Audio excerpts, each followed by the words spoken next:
प्रवेश नहीं है, क्योंकि ये हरि कथा, भगवत कथा, ये प्राकृत मायाबद्ध जीव ये क्या वर्णन करेंगे, क्योंकि उसका अनुप्रवेश है नहीं। ये चित जगत है, एक माया जगत है, दोनों अलग है।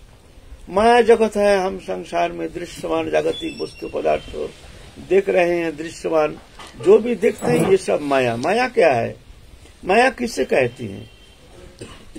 माया का रूप क्या है? भगवान छोड़ करके जो भी वस्तु पदार्थ हम देखते हैं वही माया है। तो ये दृश्यमान जागतिक वस्तु पदार्थ, इस विषय में ही हमारा अनुप्रवेश। और चिद विषय है ये इंद्रियातीत, गुणातीत, लोकातीत, मायातीत। ये अनुभव वेद्य, कृपा साध्य, भगवत कृपा जिस पर होती है वही जाकर के भगवत कृपा से ही उनकी लीला कथा श्रवण करके उस दिव्य आनंदमय जगत के कुछ आस्वादन करने में समर्थ हो सकते हैं। नहीं तो अपने मन बुद्धि विचार के द्वारा कदापि वहां अनुप्रवेश करना संभव नहीं है। ये कृपा साध्य है। कोई अगर चाहे जो हम हरि कथा कहेंगे, ऐसा थोड़ी होता है हरि कथा कहना। तब कथामृतम तप्त जीवनम कवि भीड़ीड़ितम कल्म शापहम श्रवण मंगलम श्रीमदाततम भूपि गणन्ति ते भूरिदा जना। ये हरि कथा, चिन्मय कथा, दिव्य कथा, ये मायातीत है, इंद्रियातीत है, इंद्रिय के अगम्य है, ये वाणी के अगम्य है, ये अनुभव वेद्य है। ये शब्द के द्वारा इसका वर्णन होना कदापि संभव नहीं है। दिग्दर्शन शब्द के द्वारा। भक्ता भगवतं ग्राह्या न बुद्धा न च टीकया। एकमात्र भक्ति के द्वारा ही इस चित जगत की जो वार्ता है, चित जगत की जो लीला है, चित जगत के जो अनुभव है, एकमात्र भक्ति के द्वारा, भक्ति देवी की कृपा से ही वो जान सकता है। इसके लिए विद्वत्ता का कोई आवश्यकता है नहीं, एक कृपा लभ्य है। भक्ता भगवतं ग्राह्या, भक्ति के द्वारा भगवान को जाना जा सकता है, भगवत को जाना जा सकता है। न बुद्धा न च टीकया, बुद्धि के द्वारा नहीं, टीका पढ़कर भी नहीं। अगर कोई चाहे जो हम टीका पढ़ेंगे, टीका पढ़कर के हम हरि कथा परिवेशन करेंगे, तो ये संभव नहीं है। वो भूल कर बैठेगा, क्योंकि वो अनुभव विद्ध है। भगवान जिस पर कृपा करते हैं,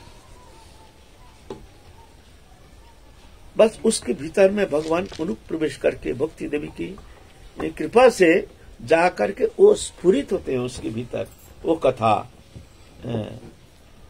ददामि बुद्धि जोगं तंग जे नमाम उपजान्ति थे ते संग शतत युक्तनं भजतांग प्रीतिपूर्वकम ददामि बुद्धि जोगं तंग ये नमाम उपजान्ति थे।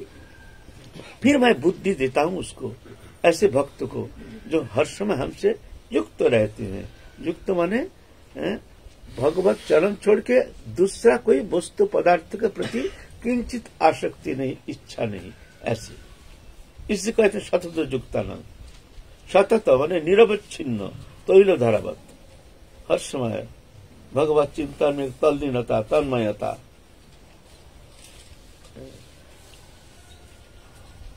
ऐसे जो भक्त है, भगवान कहते हैं मैं उसके भीतर बैठ जाता हूं। बैठ करके उसके भीतर में मैं अहं अज्ञानजं तमो नाशयामि आत्मभवस्तो ज्ञानदीपेन भाष्यता। मैं उसके भीतर बैठ करके उसके अंधकार को नाश कर देता हूँ और ज्ञान रूप प्रदीप को प्रज्वलित कर देता हूँ। ये मैं करता हूँ। किसको? सतत युक्त, जो हर समय हमसे युक्त रहते हैं। इसलिए हरि कथा कहने के लिए, हरि कथा श्रवण करने के लिए ऐसे भक्त मुख से श्रवण करना चाहिए। खैर हम तो ऐसे है नहीं, तो हमारे भीतर तो वो अनुभव है नहीं। हम तो सिर्फ हमारे महाजनी मुखुद गिरणो जो अमृतमय कथा है, उनके चर्वित चर्बन उच्छिष्ट हृदय में धारण करके परिवेशन करने के लिए प्रयत्न कर सकते हैं मात्र। भूल भ्रांति प्रभु जाने, अनुप्रवेश तो है नहीं। तो ये कथा, ये तब तो जीवन को शांत करने वाले हैं, है ना। तो ये अमृतमय कथा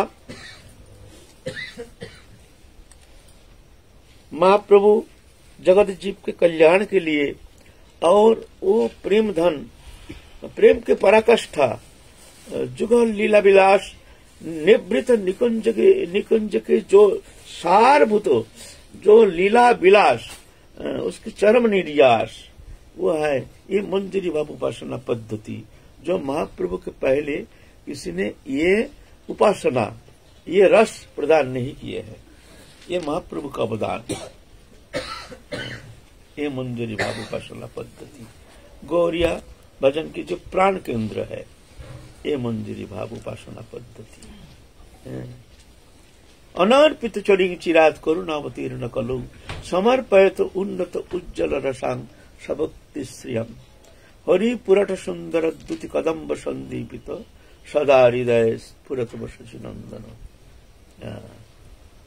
अनर्पित कभी अर्पण किए नहीं है कोई युग में, भगवान आते हैं जुग जुग में, आते हैं आएंगे, लेकिन ये जो वस्तु भगवान ने प्रदान किए हैं, ये एकमात्र कृष्ण चैतन्य महाप्रभु के प्रेममय पुरुषोत्तम के ये विशेष अवदान, ये उपासना पद्धति मंजरी स्वरूप उपासना। रति तो बहुत प्रकार का है, प्रेम जो है, प्रेम के बाद रति है, तो यह रति है परम पराकाष्ठा, भावोल्लास रति। एक साधारण रति, सामंजस्य रति, सामर्थ्य रति, सामर्थ्य रति के अंदर फिर यह है भावोल्लास रति, राधा रानी के भाव से उल्लसित जो रति है। अपने सुखेच्छा रोहित राधा सुख ही को तात्पर्यमय सेवा, बस राधा रानी की सेवा ही, राधा रानी के सुख संपादन ही मंजरी का एकमात्र अभिलाषा, अपने सुख के लिए कोई अनुसंधान नहीं। अगर अपने सुख के लिए कभी कभी सेवा में बाधा आती है, तो वो सुख को धिक्कार देते हैं मंजरी, धिक्कार है ऐसे सुख, ऐसे सुख, ऐसे आनंद, धिक्कार है ऐसे आनंद। राधा रानी के सुख संपादन के लिए अगर जहर भी हमको पीना है तो पी लेंगे, लेकिन अगर सेवा में बाधा आती है तो वो सुख, वो आनंद, वो स्वीकृति नहीं है। ये मंजरी भाव ऐसे है। सिद्ध बाबा, कृष्णदास बाबा गोवर्धन में एक दिन मानसी गंगा के किनारे में खड़े होकर अपने स्वरूप में स्थित होकर के वो दिव्य लीला में अनुप्रवेश कर गए हैं। भावना चित्त, भावनामय शरीर में वहां अनुप्रवेश कर गए हैं। तो एक सखी ने सिद्ध स्वरूप में सिद्ध बाबा के हाथ में इतर दिए हैं, जो ये सखी ये राख राधा रानी के अंग में लेपन करने के लिए। और सिद्ध बाबा उसी स्वरूप में एक तल्लीनता, तन्मयता के कारण एक कंपमान शरीर में कुछ सात्विक विकार आ गया है। जब भाव दशा के किंचित मात्र अनुप्रवेश होता है तो उसमें कुछ विकार देखने में आता है, स्वाभाविक। उस कंप पुलक शेद वैवर्ण स्तंभ मूर्छा प्रलय आदि सब सात्विक भाव देखने में आता है। ये स्वाभाविक, ये कोई चेष्टा सापेक्ष है नहीं, स्वाभाविक ऐसा होता है। और हमारे महाप्रभु तो 18 प्रकार विकार होता था, 18 प्रकार विकार जो राधा रानी में होता था, ऐसा दिव्य विकार। तो ऐसे भाव में कंपित कलिबर हो गया है, हाथ से इतर गिर गया मिट्टी नीचे और टूट गया।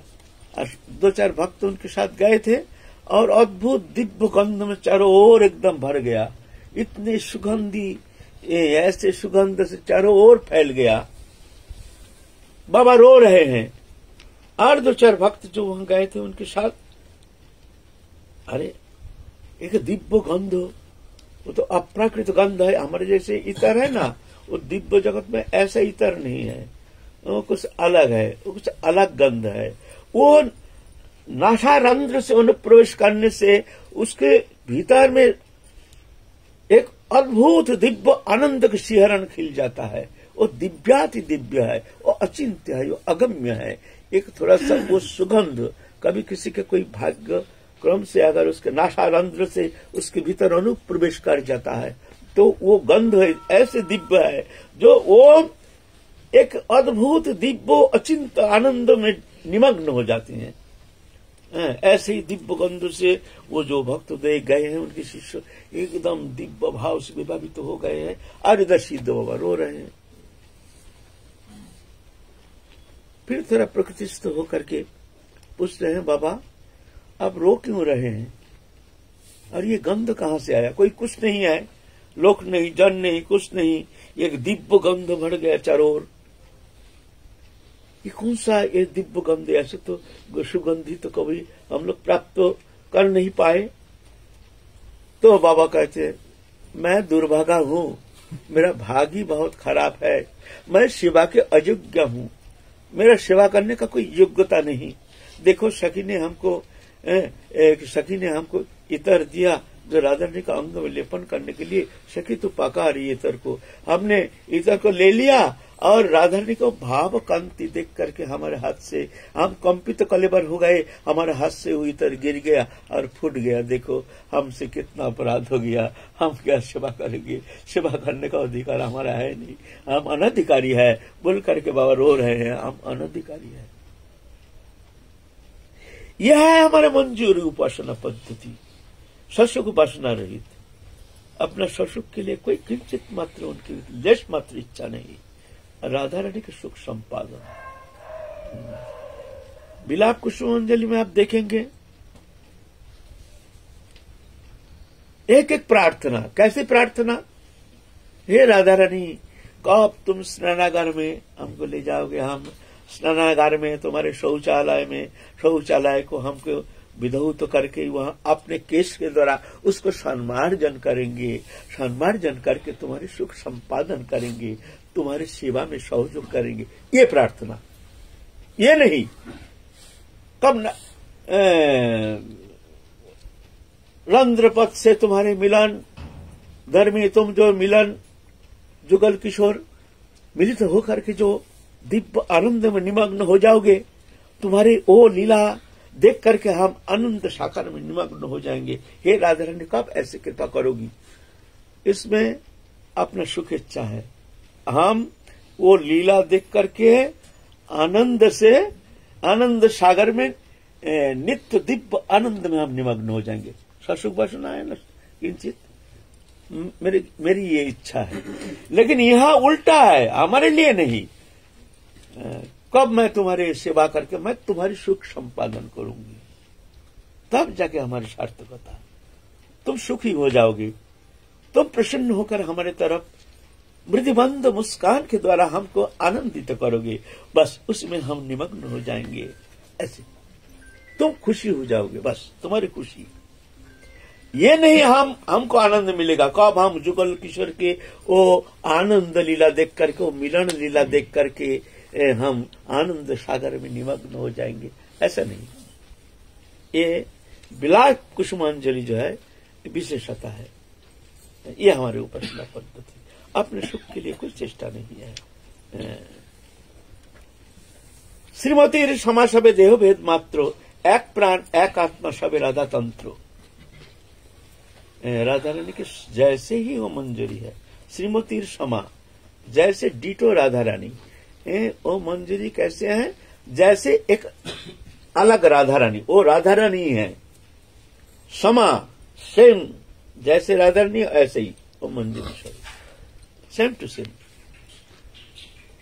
देह भेद मात्र, सिर्फ शरीर का भेद है, बाकी कोई भेद नहीं है। एक प्राण एक आत्मा सबे राधा तंत्र। एक प्राण, राधा रानी के प्राण वो प्राण अलग नहीं है। यहाँ तरंग होता है तो वह तरंगायित तो होता है मंजूरी। राधा रानी थोड़ा सा खुशी में मुस्कान आ गया और शतगुण जा करके वो मंजरी में संचारित होकर के शतगुण आनंद में निमग्न हो जाते। स्वाभाविक ही और ये आनंद सागर में निमग्न हो रही है राधा रानी थोड़ा मुस्कान देख करके।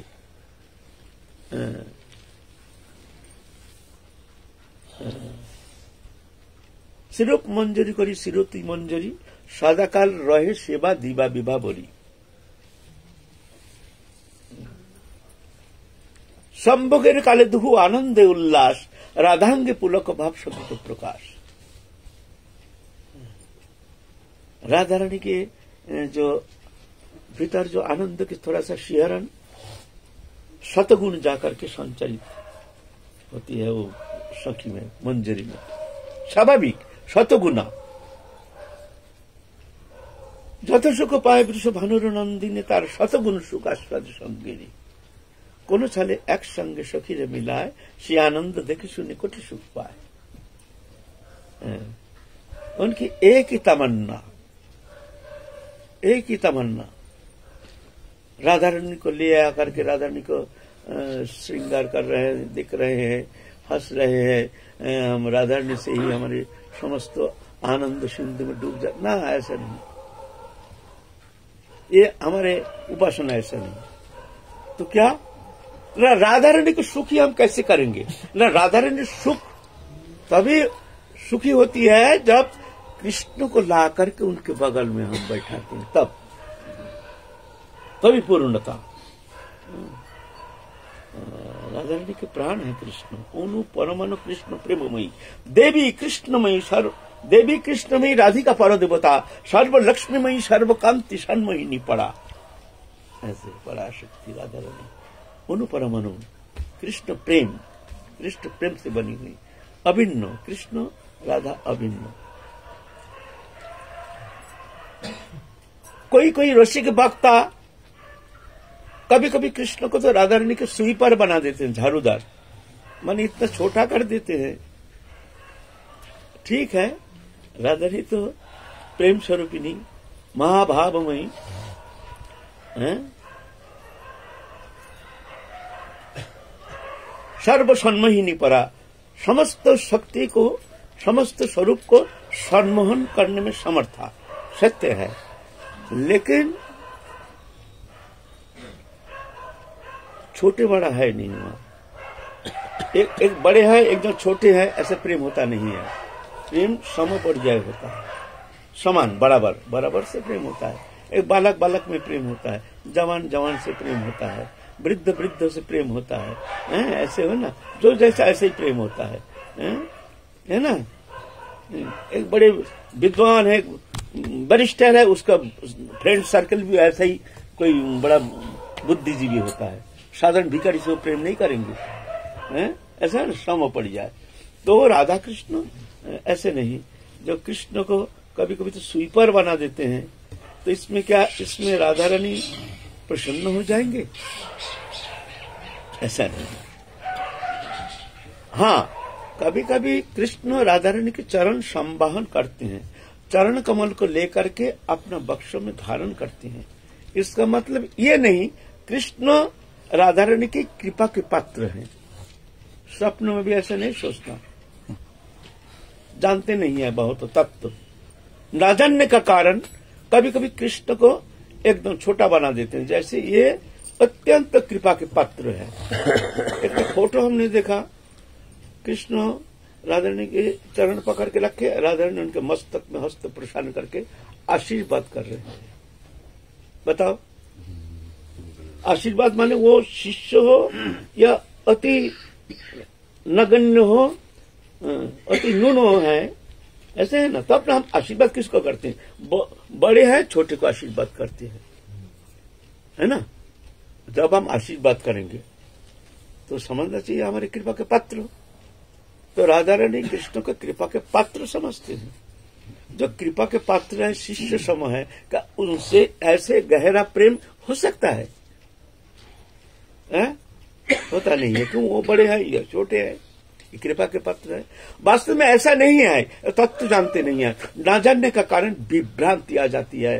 कभी कभी ऐसे छोटा बड़ा कर देते हैं। वहाँ क्या होता है, राधा रानी के अणु परमाणु जो है कृष्ण प्रेममयी, राधा रानी के समस्त अंग प्रत्यंग जो हमारे हाथ है, पाम है, ये सब है ना अलग अलग। पाम को हम घृणित मानते हैं, पाम कहीं टच हो गया तो हम अपराध मानते हैं, लेकिन वहाँ ऐसा नहीं। पूरा अणु परमाणु जो है राधा रानी की वो कृष्ण प्रेममयी, कृष्ण प्रेम से बनी हुई, सब कृष्ण सेवा के लिए, कृष्ण सुख संपादन के लिए, अखिल चेष्टा सब कुछ कृष्ण प्रेम के लिए, कृष्ण प्रसन्नता संपादन के लिए। तो हमारे ठाकुर जी, हमारे प्राणनाथ हमारे चरण कमल को लेकर के बड़े आनंद पा रहे हैं। तो राधा रानी दिखते, तुम हमारे चरण तो हमारे नहीं है तो तुम्हारा है, खूब रखो ना, तुम खुशी हो ना, तो बस हमारी खुशी। बात है ये, बात है ये। वहां अहंकार नहीं। हम लोग जैसा अहंकार के कारण हम लोग हमारे अंग में भेद बुद्धि करते हैं। ये पाम है, कहीं लग गया तो अपराध होता है, अन्याय होता है। तो बाम हाथ से कोई किसी को कोई वस्तु प्रदान किया कोई गुरुजन को तो अपराध मानते हैं, वो भी बहुत नाराज हो जाते हैं, देखो बाईं हाथ से हमको दे रहे हैं, है ना। हमारा अंग में भेद देखते हैं, वहां ऐसा नहीं है। वहां समस्त अणु परमाणु कृष्ण प्रेममयी, देवी कृष्ण प्रेममयी, राधिका परदेवता, कृष्ण प्रेममयी राधिका। तो कृष्ण प्रेम सुख संपादन ही उनकी अखिल चेष्टा, समस्त चेष्टा। तो कृष्ण सुखी हो रहे हैं हमारे चरण दबा करके, कृष्ण सुखी हो रहे हैं। तो राधा ने हमारे प्राणनाथ बड़े आनंद पा रहे हैं, चलो खूब दबाओ, तुम सुखी हो जाओ, तुम सुखी रहो हमारे प्राणनाथ, तुम सुखी रहो, तुम्हारे सुख से हम सुखी। यह है भाव। इसका मतलब ये नहीं जो वो हमारे शिष्य सम है, हमारी कृपा का पात्र है, हमारे चरण दबा रहे। बोलो कैसे गलत व्याख्या। कृष्ण शक्तिमान, राधा रानी शक्ति। जैसे एक चाना है, चाना के ऊपर एक छिलका है, जब चाना रहता है तो एक ही चाना है ना, ऐसे ही भगवान एक है, लेकिन उसको छिलका उतार दो तो दो टुकड़ा निकलता है। ऐसे ही जब लीला में वो भगवान एक शक्ति एक शक्तिमान दोनों बन जाते हैं, उसमें कोई भेद नहीं, अभेद है। जैसे सूर्य किरण, उसमें कोई भेद नहीं, ऐसे ही शक्ति शक्तिमान में कोई भेद नहीं है। जो भेद जो मानते हैं ये एक महान अज्ञानता। तो ये जो हमारे उपासना पद्धति, ये महाप्रभु का अवदान, ये मंजरी स्वरूप उपासना, तो वही अचिंत जगत के, दिव्य जगत के वो चरम परम प्रेम पदार्थ वस्तु महाप्रभु इस युग में प्रदान करने के लिए आए हैं। उनके ही जीवन गाथा हम लोग आलोचना करने के लिए उपस्थित हुए हैं, हम लोग आलोचना करते आ रहे हैं। अब नवद्वीप लीला महाप्रभु अब समाप्त कर रहे हैं। संन्यास लेकर के महाप्रभु आए हैं अद्वैत आचार्य के घर में। नियम है संन्यास लेकर के अपने गांव में जाना निषेध है, अपने घर में जाना तो संपूर्ण वर्जित है। ऐसे है संन्यास लेकर के। तो महाप्रभु कभी संन्यास लेकर के नवद्वीप में प्रवेश नहीं किए हैं। तो माता को संवाद देकर बुलाए हैं, जो माता को बुला के ले आओ। तो माँ आए हैं और सब नवद्वीप वासी सब आए हैं, लाखों लाखों जनता आए हैं महाप्रभु को देखने के लिए। रूप बदल गया, भाव बदल गया। वो महाप्रभु जो एक घमंडी थे, एक विद्वत्ता के अभिमान में मत्त होकर के ऐसे चलते थे, हर शोभा देती है उनको, तो शोभा देती है उनकी विद्वत्ता। सब कोई मानते थे निमाई पंडित, पंडित तो निमाई पंडित।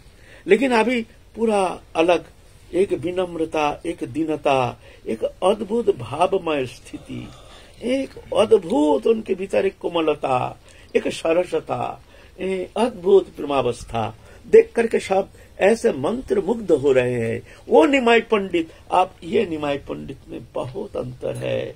देख रहे हैं वही निमाई पंडित, घुंघराल केश, इतना सुंदर दिव्य दर्शन, पीताम्बरधारी,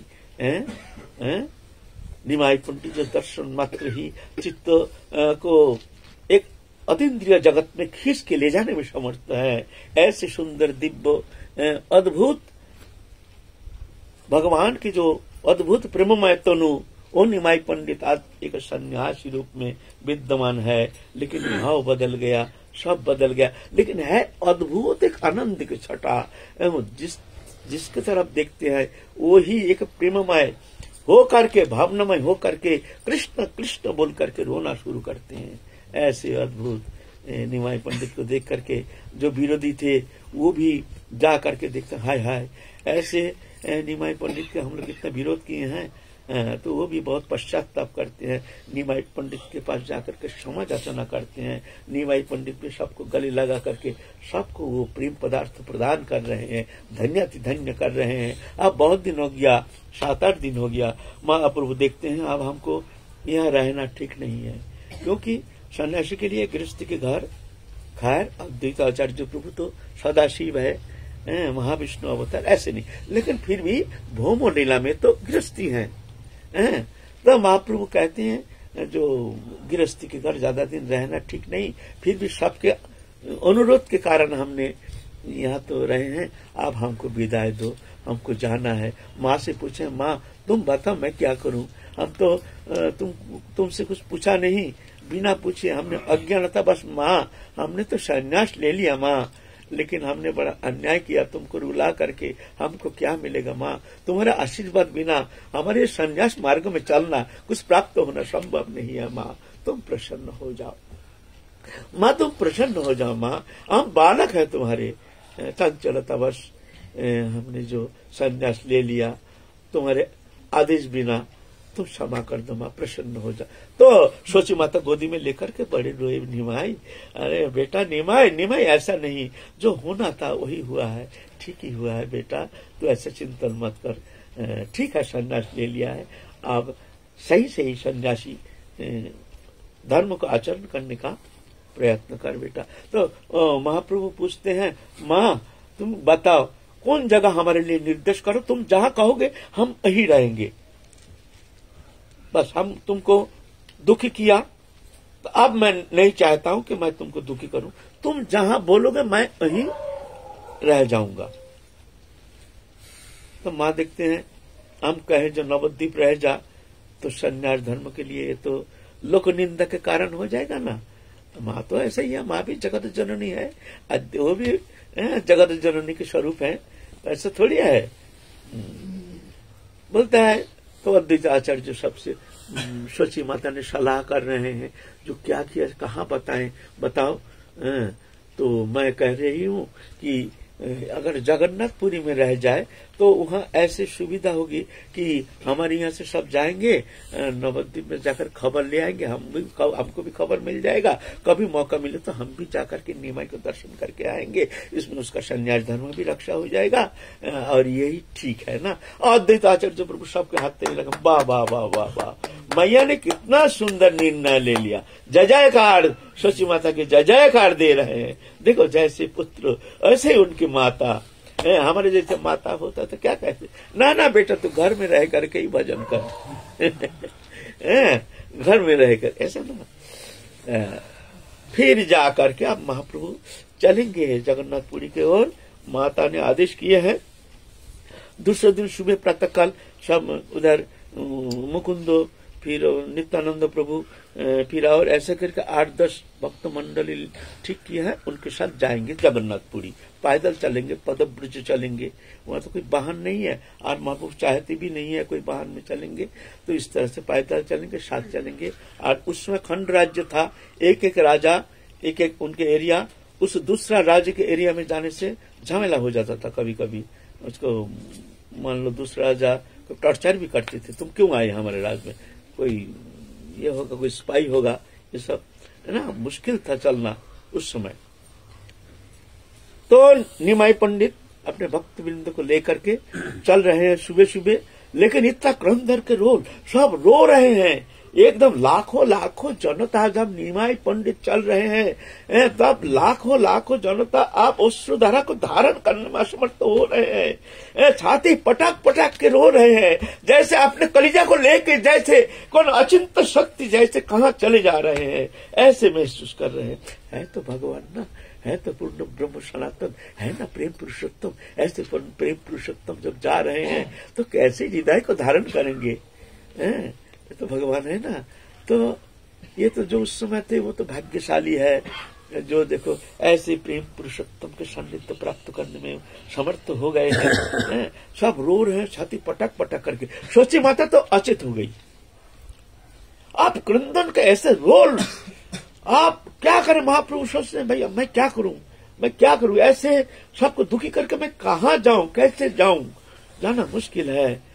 तो सब मुकुंद आदि को बुला करके भाई ये बताओ अब हमको क्या करना चाहिए, अब जाऊं ना जाऊं। अब तो बोलता अब 2-4 दिन रुक जाओ। तो ठीक है हम लोग, आप नहीं जा रहे, आओ 2-4 दिन रुकेंगे। ठीक है, सब बहुत खुशी है। उधर भंडारा चल रहा है, तो लाखों लाखों लोग का भंडारा चल रहा है, कोई कीर्तन हो रहा है, कोई हरि कथा हो रही है, सब भक्त मंडली आ रहे हैं, जा रहे हैं, लाखों लाखों जनता आ रहे हैं। महाप्रभु 5-7 दिन और रह करके बोलते अब हमको रोक मत, अब हमको जाना है, बहुत दिन हो गया, आप महाप्रभु सही सही जाएंगे। तो महाप्रभु को जाने का संवाद सुन करके सोची माता अचित हो गए हैं। महाप्रभु देखते हैं और काल विलंब करने से हमारा काम खराब हो जाएगा, ये तो संसार ही चलेगा, ये इससे निवृत्त होना कभी संभव नहीं है। संसारी लोग कभी नहीं चाहते जो हम दुखी हो जाए। शरीरधारी मनुष्य के लिए कदापि पूर्ण सुख प्राप्त होना संभव नहीं है, सुखी करना भी संभव नहीं है। जब तक पंचभौतिक शरीर में है तब तक वो दुखी होगा ही। अनित्यम सुखं लोकमिमां प्राप्त भज स्वाम।